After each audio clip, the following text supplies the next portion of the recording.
By Jan Wolfe, Washington. Reuters. U.S. appeals court judges on Tuesday signaled skepticism toward former President Donald Trump's bid to keep records about his conversations and actions before and during the deadly January 6 Capitol riot by a mob of his supporters away from congressional. A three-judge panel of the U.S. Court of Appeals for the District of Columbia Circuit heard an oral argument, still ongoing, in Trump's appeal of a judge's decision that the records should be turned over to a congressional. Judge Ketanji Brown Jackson questioned why Trump should be able to challenge and overrule President Joe Biden's determination that the records should be handed over. Is there a circumstance where the former president ever gets to make this sort of call?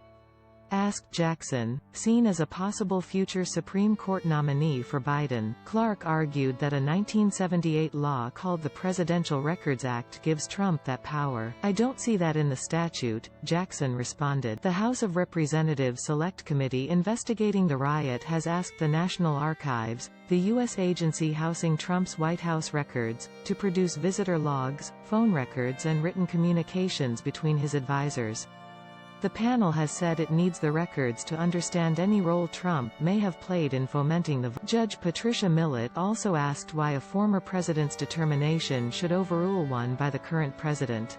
We only have one president at a time under our Constitution, Millett. The three judges also pressed Trump's lawyers Jesse Binnall and Justin Clark over whether courts even have jurisdiction to hear the former president's claims. All three branches of government have acknowledged there is a right of former presidents to challenge the designation and release of presidential records, Binnall responded.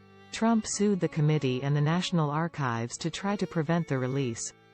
In court filings, Trump's lawyers called the Democratic-led investigation politically motivated, and argued that the documents sought by the committee are protected by executive privilege, a legal doctrine that allows presidents to keep private some of their conversations with advisors. During Tuesday's hearing, Judge Robert Wilkins said that Trump is not entitled to the type of document-by-document review he has requested before any of the records are released. It seems to me that your argument is inconsistent with our precedent, Wilkins told Clark. Trump supporters stormed the Capitol in a bid to prevent Congress from formally certifying his 2020 presidential election loss to Biden.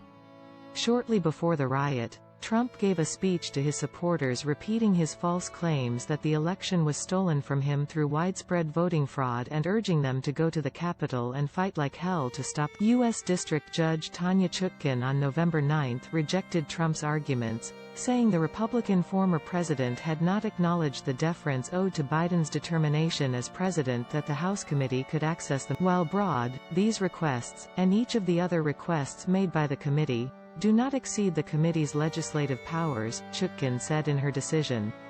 Presidents are not kings, and plaintiff is not president. The D.C. Circuit put off allowing the committee to access the records while it considers the matter. The three judges randomly assigned to the case were appointed to the judiciary by either Biden or former President Barack Obama, both Democrats. If Trump loses at the D.C. Circuit, he could take the matter to the U.S. Supreme Court.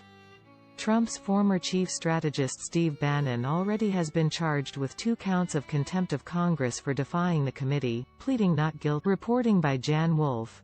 Editing by Will Dunham and Scott Malone.